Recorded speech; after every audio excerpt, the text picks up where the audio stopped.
현재 대한민국의 정치적 상황은 전면적 양상을 치닫고 있습니다. 윤석열 대통령과 이재명 대표 두 사람의 갈등이 극단을 치닫고 있습니다. 민주당은 최상병 특검을 시작으로 해서 대대적인 특검 독재를 예고하고 있습니다. 특검을 거부한 자 범인이다 라는 구호를 내세우고 줄줄이 특검을 예고하고 있습니다. 윤석열 대통령은 최상병 특검을 거부권 행사로 응수했습니다. 이재명 대표가 전면전을 지금 선포하고 있습니다. 그러나 3파전이 되고 있습니다. 문재인이가 숟가락을 얹고 있습니다. 좌파 문재인, 좌파 이재명, 그리고 우파 윤석열의 세력이 자리 잡고 있습니다. 엄밀히 말해서 법치 세력과 범죄 집단 간의 대결입니다. 이재명 대표는 총 10개의 사법 리스크에 직면해 있습니다. 그 중에서 7가지는 기소된 상황이고 3가지 사건에서는 이미 재판을 받고 있습니다. 어느 한 가지라도 유죄 판결이 나게 되면 이재명의 정치 생명은 끝입니다. 국회의원 상실은 물론 대권의 꿈도 일장춘몽이 될 것입니다. 이것이 이재명 대표가 전면전을 지금 선포하고 있는 이유입니다. 탄핵을 통해 조기 대선으로 자신의 사법 위기를 벗어나는 의도를 명백히 하고 있습니다. 이런 전면전에 대해서 윤석열 대통령도 가만히 있지 않습니다. 검찰 조직을 개편했습니다. 범죄 소탕을 위해서 대대적 검찰권 행사를 준비하고 있습니다. 검찰은 선거사범 수사, 문재인 가족 비리, 문재인 정권 차원에서의 부패 사건들, 그리고 이재명 관련 미진했던 사건들을 다시 꺼내서 강력한 수사를 예고하면서 강공 모드로 전환하고 있습니다. 특히 2년 동안 묻혀왔던 문재인의 비리를 대대적으로 추적하고 있는데요. 김정숙의 단골 옷집 딸 A씨와의 수상한 자금 거래를 포착하고 출국 정지까지 내렸습니다. 자금 거래 액수가 300만 원이라고 알려져 있지만 고작 300만 원 때문에 판사가 압수수색 영장까지 발부하지는 않았다는 것은 분명할 것입니다. 훨씬 더 중대하고 석연치 않는 금전 거래 정황을 포착했을 것입니다.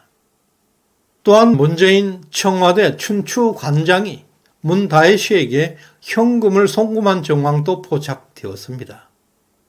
문다혜의 전 남편 서창호 씨는 항공 관련 경력이 전혀 없음에도 타이 이스타젯 전무이사로 발탁되는 특혜 채용이 되었습니다. 이것 역시 재수사에 돌입하고 있습니다. 지금까지 한동훈 법무장관, 이원석 검찰총장이 문재인 정권의 부패 비리 사건에 대해서 제대로 수사하지 않았다는 비판을 받고 있는 가운데 최근 윤석열 대통령은 검찰 고위직을 대폭 물갈이를 하고 문재인 정권의 부패 비리 사건에 대해서 대대적으로 재수사에 착수하고 있습니다. 일각에서는 윤석열 정부가 문재인 수사에 늦었다는 지적이 나오고 있습니다. 그러나 어떤 면에서는 집권 3년 차까지 윤석열 정부의 부패 비리 의혹 사건이 전혀 없었다는 점에서 정말 깨끗한 청렴한 정부였다는 점에서 문재인에 대한, 이재명에 대한 강도 높은 수사에 더욱 정당성이 부여될 것입니다. 그리고 22대 보궐선거는 내년 2025년 4월 2일에 치러지게 됩니다. 국민의힘은 내년 보궐선거에서 최소 10석을 확보하게 될 경우에 이번 3파전의 전면전은 종료될 것입니다. 윤 대통령의 승리로 막을 내리게 될 것입니다. 이번 4.10 총선에서 적발되었던 선거 사범은 총 1681명이라고 합니다. 민주당과 조국당 소속 당선자 중에서 최소 20여 명, 많게는 30여 명이 당선 취소될 것으로 예상되고 있습니다. 보궐선거 20, 30곳 중에서 최소 10석만 확보하게 된다면 윤석열 정부는 상당한 수준의 국정에서 안정을 찾을 수가 있을 것입니다. 대통령의 탄핵을 비롯해서 특검도 사실상 불가능하게 됩니다. 이제 10달이 남았습니다. 이번 전면에서 우리 보수파는 다시 한번 뭉쳐야 합니다. 이런 절박한 시점에서 한동훈은 정부 정책에 사사건건 비판하고 대통령과 대립하는 양상을 보이고 있습니다. 총선 참패로 인해서 가장 어려움을 받는 사람은 윤석열 대통령입니다. 어려울 때 우리가 하나가 되어야 합니다. 한동훈도 이제 같이 함께 해야 할 것입니다. 특히 수원지검 안산지청에서는 민주당 양문석의 전담 수사팀을 구성했습니다. 자택과 사무실에 대해서 대대적 압수수색을 단행했습니다. 이것은 바로 이재명을 향한 압박입니다. 양문석의 혐의는 사기대출, 사문서 위조, 공직선거법, 부동산 허위신고, 여론조작 등등 많습니다. 양문석은 딸의 사업을 빙자해서 새마을금고에서 사기 대출을 받았고 선거 과정에서 사문서를 위조한 혐의, 부동산을 실제 거래가가 아닌 공시지가로 신고해서 재산을 축소 신고한 혐의, 민주당 경선 과정에서 여론 조작을 시도한 혐의 등 백화점식 범죄 혐의를 받고 있습니다. 그리고 최상병 특검법에 대해서 대통령은 거부권을 행사했습니다. 정진석 비서실장은 대통령의 거부권 행사는 헌법적 권리, 민주당의 일방적인 입법 독재를 견제하기 위한 필수적인 조치라고 말했습니다. 반면에 민주당을 비롯한 야당들은 윤석열 대통령의 거부권 행사에 대해서 탄핵 사유라고 억지 주장을 펴고 있습니다.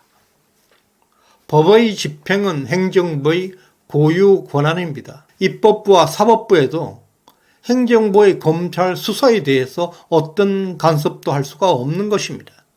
상권 분립입니다. 특검은 예외적으로 행정부가 국회의 검찰 수사권의 일부를 위임하고 있을 뿐입니다.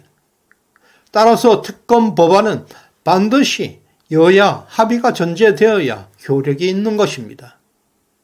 김진표 국회의장은 28일 최상병 특검법을 본회의에 재상정할 것이라고 말했습니다. 현재 국민의힘은 117석, 이번 22대 총선에서 탈락한 국민의힘 의원이 무려 55명이나 됩니다. 이 중에서 이탈자가 17명 이상 나오면 최상병 특검법은 통과되게 됩니다. 현재 안철수, 김웅 등 3명만이 찬성할 것으로 예상되고 있는 가운데 탈락한 의원들이지만 민주당에 동조할 가능성은 그리 높지 않습니다. 사실상 최상병 특검법은 물 건너 갔다고 할 수가 있습니다. 그러나 내년 보궐선거 전까지 또 특검법이 줄줄이 이어지면서 전면전은 계속될 것입니다. 패하는 쪽은 치명타를 입게 될 것이고 윤석열 대통령은 문재인과 이재명 두 세력을 당근과 채찍은 물론 이관계까지 준비하고 있을 것입니다.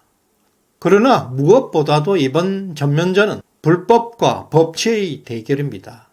절대 질 수 없는 10개월간의 전면전입니다. 윤석열 대통령은 가장 힘든 시간을 맞고 있습니다. 우리 함께 해야 할 것입니다. 구독, 좋아요, 알림 설정은 저에게 큰 힘이 됩니다. 특히 좋아요 비율이 높아야 합니다. 꼭 누르시고 나가시길 바랍니다. 감사합니다.